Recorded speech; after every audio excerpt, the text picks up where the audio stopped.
Hi, I'm Roland with Impress Computers, and today I have one of my lead engineers, Kurt, with me, and we're speaking about ThreatLocker Network Control.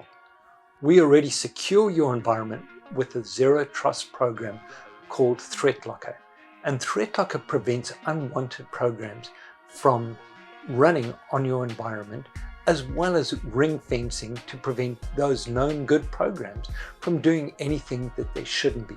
But there's still some loopholes, and that's what we're closing today. It's not a program that's really running, but it's somebody coming into your network, and we want to prevent that by using ThreatLocker Network Control. So Kurt, if somebody gets somebody's credentials, how is Network Control going to prevent that from actually accessing data on the client's environment? With Network Control, getting the user's credentials isn't enough. Network Control goes a step beyond that, where it has to be part of the ThreatLocker environment to gain access to resources within the customer's network.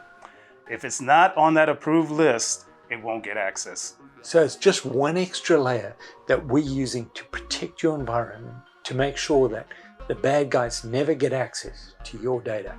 Roland and Kurt from Impress Computers, and if you want a further demonstration, get hold of us on 936-931-7977.